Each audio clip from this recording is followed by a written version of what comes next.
আমরা এখন ম্যাথামেটিক্সের time and work অর্থাৎ সময় এবং কার্য চ্যাপ্টার অঙ্কগুলো করছি। প্রথম লেকচারটাতে সময় এবং কার্যের ১ নম্বর ও ২ নম্বর অঙ্কটি আমরা করেছি। এখন আমরা ৩ নম্বর অঙ্কটি করব। এখানে বলছে A can complete a work in 30 days, B in 36 days, C 45 days. A and B started the work together, but after 9 days, A left and C joined. In how many days the work finished? মানে বলছে যে এ 30 দিনের কাজটা করছে, B 36 দিনে, C 45 দিনে। এবার এ আর B একসাথে কাজ করা শুরু করলো, কিন্তু 9 দিন পর এ ছেড়ে চলে গেল আর সি যোগ দিল। তাহলে কাজটি মোট কত দিনে শেষ হবে? এবার আমরা দেখি ধাপ বাই ধাপ। প্রথমে আমরা কি করে বলেছিলাম? প্রথমে আমরা লিখব যে এ কাজটি করে কত দিনে? 30 দিনে। বি কাজটি করে কত দিনে? না, 36 দিনে। আর সি কাজটি করে কত দিনে? 45 দিনে। এবার আমি বলেছিলাম এখানে হবে ডে, এখানে হবে এফিসিয়েন্সি, আর এখানে হবে টোটাল ওয়ার্ক। তো এবার 30, 36, 45-এর লসাগু আগেরবার করেছিলাম, তো লসাগু ছিল 180। তো এটা হচ্ছে টোটাল ওয়ার্ক। এবার এইটা যদি এফিসিয়েন্সি, যদি আমরা এর এফিসিয়েন্সি বার করি, তাহলে 180-কে 30 দিয়ে ভাগ করলে যেটা হবে 6। আর বি এর এফিসিয়েন্সি যদি বার করি, 180-কে 36 দিয়ে ভাগ করলে হবে 5। আর সি এর এফিসিয়েন্সি যদি বার করি, 180-কে 45 দিয়ে ভাগ করলে হবে 4। তাহলে আমরা ওদের এফিসিয়েন্সিগুলো পেয়ে গেলাম। এবার প্রশ্নটা হচ্ছে যে এ এবং বি একসাথে কাজ করতে শুরু করলো, কিন্তু 9 দিন পর এ চলে গেল। এ আর বি একসঙ্গে কাজ করছিল, 9 দিন পর এ চলে গেল। তাহলে 9 দিন পর্যন্ত এ আর বি তো একসঙ্গে কাজ করেছে। 9 দিন তো এ আর বি একসঙ্গে কাজ করেছে। তাই 9 দিন যদি এ আর বি একসঙ্গে কাজ করে, তাহলে তারা কতটা কাজ করেছে? তাহলে এর একদিনে কাজ করার ক্ষমতা হচ্ছে 6 ইউনিট। বি এর একদিনে কাজ করার ক্ষমতা হচ্ছে 5 ইউনিট। তাহলে এ আর বি এর একদিনে কাজ করার ক্ষমতা কত? এ আর বি এর একদিনে কাজ করার ক্ষমতা হচ্ছে 6 ইউনিট আর 5 ইউনিট, 11 ইউনিট। তার মানে এ আর বি একদিনে একসঙ্গে 11 ইউনিট কাজ করতে পারে। 11 ইউনিট কাজ করবে। এরা যদি 11 ইউনিট কাজ করে, তাহলে ওরা 9 দিন কাজ করেছে একসঙ্গে, কারণ 9 দিন পর এ চলে যাচ্ছে। 9 দিন যদি ওরা একসঙ্গে কাজ করে, তাহলে 9 দিনে ওরা একদিনে 11 ইউনিট কাজ করে। এ আর বি একদিনে 11 ইউনিট কাজ করে, তাই 9 দিনে ওরা 9 × 11 99 ইউনিট কাজ করবে। তাই 99 ইউনিট কাজ করে ওরা চলে গিয়েছে। তারপরে সি জয়েন করছে। তাহলে এখন আমার কাজ বাকি আছে কতটা? এখন আমার কাজ বাকি আছে 180 ইউনিট থেকে আমি যদি 99 ইউনিট বাদ দিয়ে দিই, 99 ইউনিট বাদ দিয়ে দিলে তাহলে আমার কাজ পড়ে থাকবে এখানে 81 ইউনিট। 81 ইউনিট কাজ আমার বাকি থাকবে। তো 81 ইউনিট যদি কাজ বাকি থাকছে, তখন আমার এই কাজে, এই যে এ চলে যাওয়ার পর সি কাজে যোগ দিচ্ছে, সি যোগ দিচ্ছে। তাহলে এ চলে গেল, সি যোগ দিচ্ছে। তার মানে আমার আছে এখানে কে? বি আছে। বি কাজ করছে আর সি কাজ করছে, কারণ এ চলে গিয়েছে। তাহলে বি আর সি একসঙ্গে কাজটা করবে। তো বি আর সি যদি একসঙ্গে কাজ করে, তাহলে বি এর এফিসিয়েন্সি একদিনে কাজ করা হচ্ছে 5, আর সি এর কাজ করার এফিসিয়েন্সি হচ্ছে 4। তাহলে বি আর সি এর একসঙ্গে কাজ করার এফিসিয়েন্সি হলো 5 আর 4-এ 9। তার মানে বি আর সি যদি একসঙ্গে কাজ করে, তাহলে ওরা একদিনে 9 ইউনিট কাজ করতে পারবে, বি আর সি। তা বি আর সি একদিনে যদি 9 ইউনিট কাজ করতে পারে, আমার কাজ বাকি আছে 81 ইউনিট। তাহলে 81 ইউনিট কাজ যদি পার ডেতে 9 ইউনিট করে হয়, তাহলে 9, 9, 81। তার মানে 9 দিনে বাকি কাজটা, মানে কাজটি, বাকি কাজটা করতে 9 দিন লাগবে। কিন্তু এখানে প্রশ্নে আছে কাজটি মোট কত দিনে শেষ হলো, মানে সমগ্র কাজটা শেষ হতে কত দিন লাগবে। তাহলে বি আর সি মিলে কাজটা শেষ করছে 9 দিনে, আর এ আর বি কাজটা শেষ করছে 9 দিনে। 9 দিন কাজ করেছে।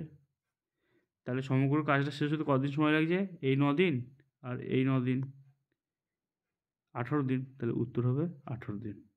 তো এইটা খুব ঠান্ডা মাথায় ভিডিওটা পজ করে করে করে দেখবে, বুঝে যাবে, আর খুব ইজি। এবার আমি দ্বিতীয় প্রশ্নতে যাব। এটা মুছে দিই, তারপর আমি দ্বিতীয় প্রশ্নে যাব।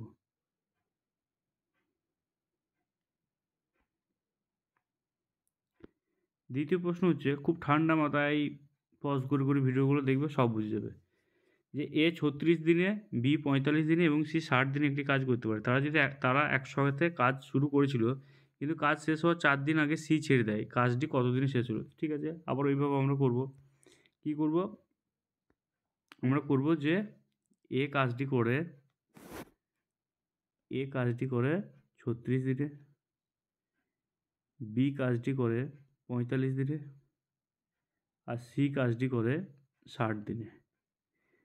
এটা হচ্ছে ডে, এটা হচ্ছে এফিসিয়েন্সি, এখানে হচ্ছে টোটাল ওয়ার্ক।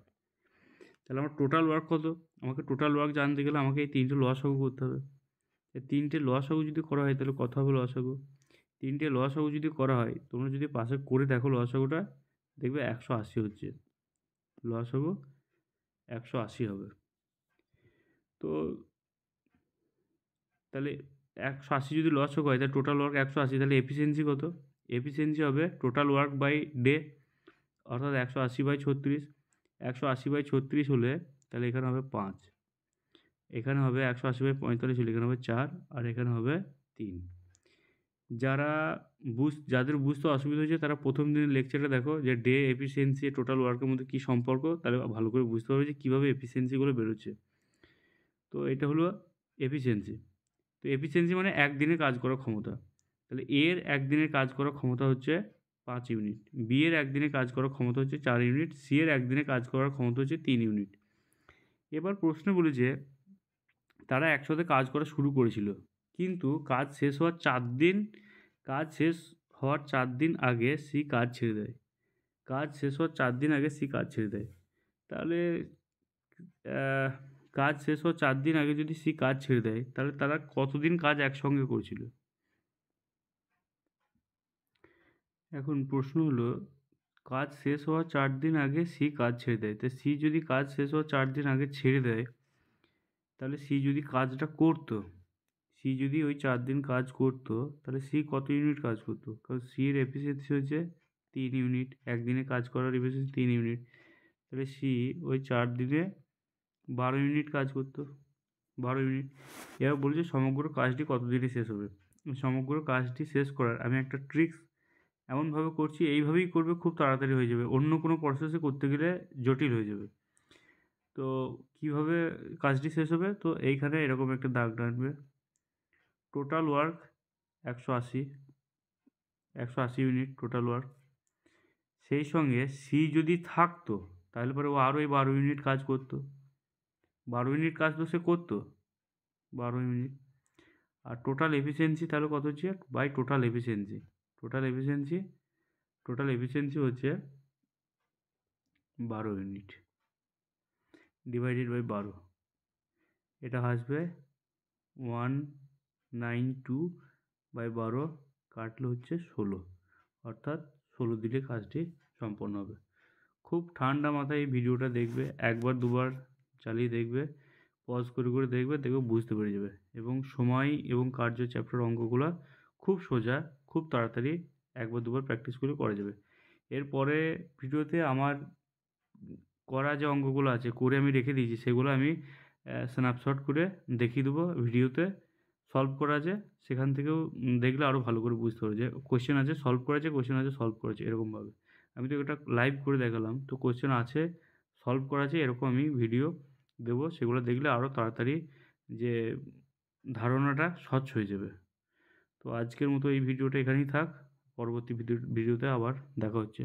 ধন্যবাদ।